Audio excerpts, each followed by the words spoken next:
There is an island in the Caribbean that the rest of the world thinks it knows. It knows the resorts, the all-inclusive hotels that line the beaches of Punta Cana, where tourists arrive by the millions each year to lie in the sun and drink rum from plastic cups, and return home with a tan and a vague impression of turquoise water and white sand that they carry as their understanding of the Dominican Republic for the rest of their lives. What they do not know, what most of them never see because the resort is designed to make everything beyond its perimeter invisible, is the actual country, the one that exists behind the gates and beyond the beach. The one where 11 million people wake up every morning and go about the business of living in a place that is one of the most energetic, most contradictory, most musically alive, and most genuinely human places in the Western Hemisphere. This is the Dominican Republic. From above, the island of Hispaniola, which the Dominican Republic shares with Haiti, reveals itself as a place of startling diversity. The Cordillera Central, the mountain range that runs through the heart of the country, contains Pico Duarte, at 3,098 meters, the highest peak in the entire Caribbean, a fact that surprises people who associate the region with flatness. The Chibao Valley, the agricultural heartland of the country, stretches between the mountain ranges in extraordinary fertility. The Samana Peninsula reaches into the Atlantic in the northeast, its mountains dropping to bays of such beauty. They have been called, by people with considerable experience of beautiful places, among the finest in the world. And the eastern tip, where Punta Cana has been built, is the flat, low coast that the tourism industry developed with thoroughness. It has become the economic engine of a national economy that depends on its visitors more than most understand. The Dominican Republic is the most visited country in the Caribbean. It is also one of the least understood. And the gap between what visitors experience and what its people inhabit is one of the most significant distances. The land and its history.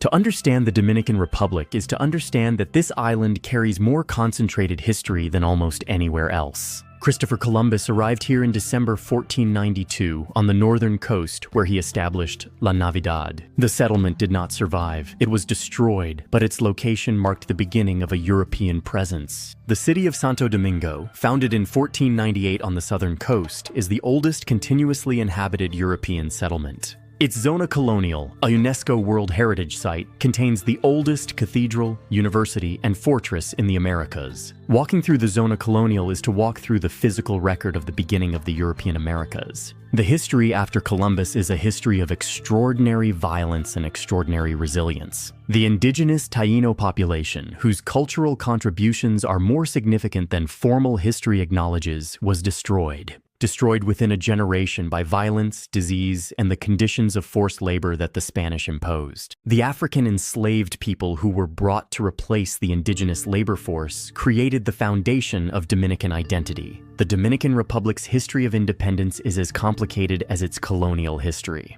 It declared independence from Spain in 1821, was annexed by Haiti, then declared independence from Haiti in 1844. It has spent history navigating its position, its resource wealth, and the interest of larger powers, particularly the U.S. The U.S. occupation from 1916 to 1924 and decades of subsequent influence shapes its present in subtle ways. The dictatorship of Rafael Trujillo from 1930 to 1961 was one of the most brutal in Latin American history. It left marks on Dominican society on its relationship with authority that have not fully healed. The massacre of 1937, where Trujillo ordered the killing of thousands of Haitians and Dominicans of Haitian descent, reverberates today. The complex, painful dynamics between the two nations cannot be understood without this history. Santo Domingo, the first city. Santo Domingo is a city of 3 million people, nearly a third of the entire national population. The concentration of power, culture, and infrastructure in the capital significantly defines the country's identity. The Catedral Primada de America, the first cathedral built in the Americas, faces the central square, Parque Colón. The Alcázar de Colón, the palace built by Diego Columbus, overlooks the Ozama River with its Renaissance facade. Beyond the walls is a metropolis of complexity, of wealthy neighborhoods like Piantini and Naco with international cuisine, and the barrios populares, the working class and poor communities that constitute the majority of the city's geography. The Malecon, the waterfront boulevard, is the public living room of the city, filling with people on weekend evenings. It is a genuinely democratic space, occupied by people of every social class, being together in the warm Caribbean air. The traffic of Santo Domingo is a phenomenon with its own logic, rules, and rhythms that newcomers approach with anxiety. The motos, the motorcycle taxis, are the most efficient way to move and the most statistically dangerous mode of transport. The Dominican character, exploring the spirit of the people. There is a word that Dominicans use to describe a quality central to their identity, Quisqueyano. It connects identity to pre-colonial history, saying your roots here go deeper than Columbus, Spain, or the colony. The Dominican character is gregarious, resilient, musical, religious, and deeply family-centered.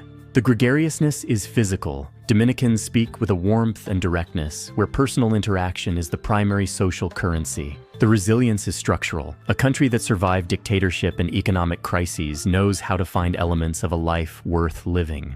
The musicality is simply real. Music is not background, it is the medium through which daily life is conducted. Merengue and bachata, the sound of the island. Merengue, the fast rhythmic music and dance that is the national music of the Dominican Republic, developed in the Chibao Valley in the 19th century in a form that combined African rhythmic tradition with European melodic and harmonic elements in a synthesis that was specific to the Dominican experience. The accordion, tambora, and guira produce a music rooted in the Dominican landscape and accessible to the world. Trujillo adopted merengue as official music, using it as an instrument of national identity, elevating and complicating its meaning. Bachata, the slower music of heartbreak and desire, began in poor barrios and was once regarded with condescension by the establishment. The transformation of bachata's reputation happened through global circulation and artists like Juan Luis Guerra. It now fills dance floors on every continent, a significant contribution of a small Caribbean nation to world culture. The colmado is the institution around which Dominican daily life organizes itself. It is a small store, smaller than a convenience store, less formal than a bodega, that sells the basics of daily subsistence: rice and beans, cooking oil, rum, beer, phone credit, the particular assortment of items that the neighborhood's specific needs have determined should be available.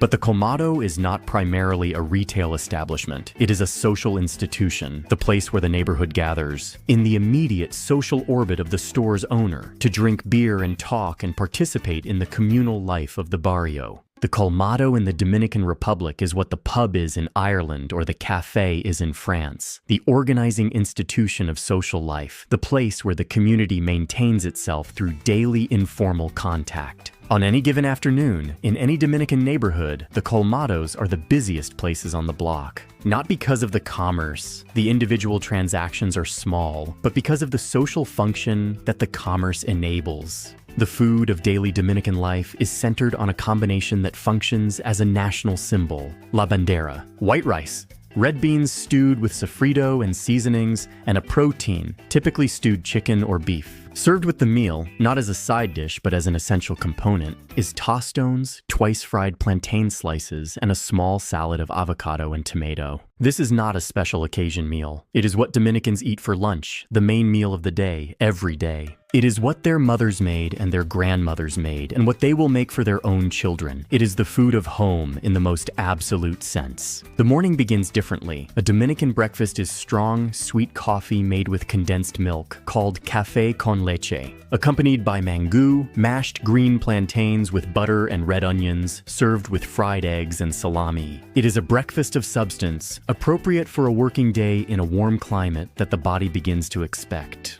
Sancocho, the rich, slow-cooked stew combining multiple meats and vegetables, is the celebration food. Its preparation is itself a social act, the cook attended by family who taste and participate in the process. In the Dominican Republic, the family is not the nuclear unit of two parents and their children. It is an extended network of obligation and support. This extended family network is functional. It is the child care system and the financial safety net for members. It is the social infrastructure that sustains daily life, where the state cannot be relied upon to fill the gaps. The Dominican, who cannot make a significant decision without consulting a network of family members, is not weak. They are participating in a system of collective judgment and collective support. Dominican women occupy positions of professional significance across sectors, including law, medicine, education, and politics. And they also bear the primary responsibility for domestic labor and childcare in a cultural context where machismo remains a significant cultural force. The Dominican Republic has one of the fastest growing economies in Latin America. This represents genuine improvement in the material conditions of millions.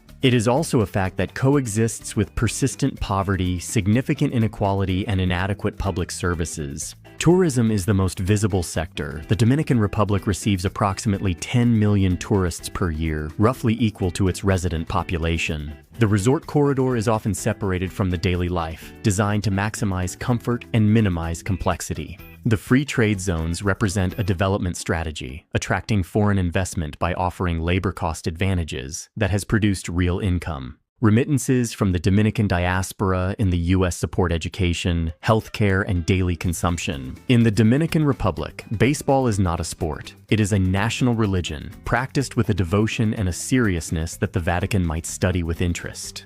The academies that major league teams have established are facilities where young players are signed, housed, trained, and developed with the goal of producing major league talent. The players who make it are community heroes, economic lifelines, and proof of possibility for the boys who come behind them. The Dominican Republic is not only beaches, it is also one of the most ecologically diverse countries in the Caribbean. Pico Duarte, the highest peak, is reachable by a multi-day hike through landscapes that shift from tropical forest to cloud forest to the pine woodland. The Bay of Samaná is one of the most important humpback whale breeding grounds in the North Atlantic. Between January and March, thousands gather to mate and give birth. The Las Terrenas Beach and Playa Rincón are beaches of a different order, wild and beautiful and accessible without the infrastructure of mass tourism.